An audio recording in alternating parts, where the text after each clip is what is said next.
नमस्कार साथीहरु, के तपाईलाई थाहा छ हामीले हरेक वर्ष धान खेती गर्दा खेतको एउटा ठूलो हिस्सा अर्थात आली वा डारलाई त्यसै खाली छोडेका हुन्छौं। तर यदि त्यही खाली राख्नु भएको आलीमा एउटा सानो काम गर्ने हो भने यसले तपाईको धान खेतीलाई मात्र फाइदा गर्दैन, बरु तपाईको गोजीमा अतिरिक्त आम्दानी र भान्सामा उच्च पोषण पनि भित्राउँछ। हो, आज हामी कुरा गर्दै छौं धानको आलीमा भटमास खेती गर्ने एउटा यस्तो गजबको आइडिया जसले एउटै लगानी र एउटै मेहनतमा तपाईलाई दोहोरो तेह्रो फाइदा दिन्छ। आखिर भटमास खेती कसरी गर्ने, यसका अचम्मका फाइदाहरू के छन् र नेपालको कुन कुन क्षेत्रमा यो खेती सम्भव छ? आउनुहोस् आजको यो भिडियोमा विस्तृत रूपमा जानौं। आफूभन्दा अग्रजहरू र प्राविधिकहरूसँग थोरै सरसल्लाह लिएर आफ्नो अनुभव थोरै शेयर गर्न जाँदैछु। भिडियोलाई अन्तिमसम्म हेर्दिनु होला, किनकि अन्तिममा हामीले यसलाई रोप्ने सही दूरी र तरिका बारे विशेष टिप्स दिएका छौं। भटमास, जसलाई अंग्रेजीमा सोयाबिन भन्ने गरिन्छ, एक अत्यन्तै पुरानो र पोसिलो दहन बाली हो। इतिहासलाई हेर्ने हो भने यसको सुरुवात पूर्व एसिया, विशेष गरी चीनबाट भएको मानिन्छ, जहाँबाट यो बिस्तारै संसारभर फैलियो। नेपालको सन्दर्भमा भन्नुपर्दाखेरि यो हाम्रो परम्परा र मौलिक बाली जस्तै भइसकेको छ। नेपालमा समुद्री सतहबाट करिब 100 मिटर तराई क्षेत्रदेखि लिएर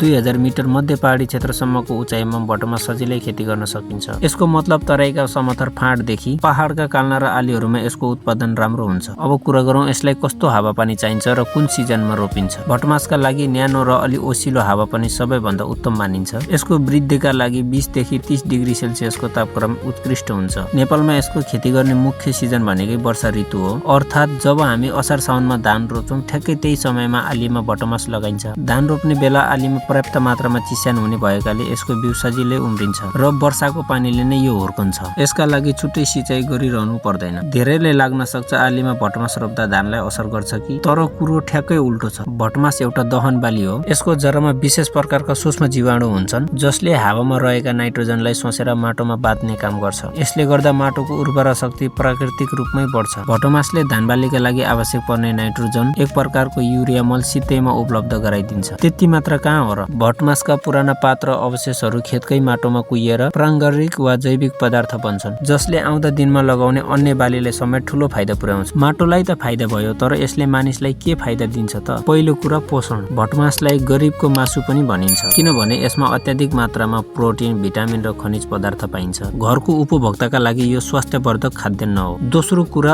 अर्थात लाभ। आलीको खाली ठाउँ जसबाट हामी केही पनि फाइदा पाइरहेका थिएनौं, त्यहाँबाट अतिरिक्त उत्पादन निस्किन्छ। यसलाई बजारमा बिक्री गरेर किसानले थप आम्दानी गर्न सक्छन्। र तेस्रो फाइदा, आलीमा भटमासका बोटहरू लहरै हुँदा त्यसको जराले माटोलाई दोहोरोसँग समात्छ, जसले गर्दा वर्षातको पानीले आली भत्किन पाउँदैन र आली बलियो र दिगो बन्छ। त्यसो भए यसलाई रोप्ने कसरी त? तरिका एकदमै सजिलो छ। जब तपाईँ धान रोप्ने बेलामा आली तयार गर्नुहुन्छ, तब आलीको माथिल्लो भागमा 25 देखि 30 सेन्टिमिटरको दूरी, करिब 1 हात वा अलिकति बढी कायम गरेर भटमासको बिउ रोप्न सक्नुहुन्छ। यो दूरीमा रोप्दा बोटले फैलिने पर्याप्त ठाउँ पाउँछ र यसले धानबालीलाई कुनै पनि बाधा पुर्याउँदैन। खाली ठाउँ रहेको स्थानबाट तपाईले बिना मेहनत अतिरिक्त लाभ प्राप्त गर्नुहुन्छ। किसान दाजुभाइ तथा दिदीबहिनीहरू, त्यसैले यस वर्षको धान रोप्दै हुनुहुन्छ भने आलीलाई कदापि खाली नराख्नुहोस्। धानसँगै आलीमा भटमास लगाएर एउटै खेतबाट अन्न, पोषण र थप आम्दानी प्राप्त गर्ने प्रयास गर्नुहोस्। बुद्धिमान र मेहनती किसानले कहिले पनि आफ्नो जमिन बाँझो राख्दैन। तपाईलाई आजको यो जानकारी कस्तो लाग्यो? यदि उपयोगी लाग्यो भने भिडियोलाई एक लाइक गरिदिनु होला र आफ्नो किसान साथीहरूको बीचमा शेयर गर्न नभुल्नु होला। कृषि सम्बन्धी नयाँ जानकारी र टिप्सहरू हेर्नका लागि हाम्रो च्यानललाई सब्स्क्राइब गरिदिनुहोस् र भिडियो हेरेर कस्तो लाग्यो, हजुरहरूको केही सल्लाह सुझाव अथवा जानकारी केही छ भने कमेन्ट बक्समा लेख्न नभुल्नु होला भन्दै अहिलेलाई म बिदा हुन चाहन्छु। हस्त, धन्यवाद।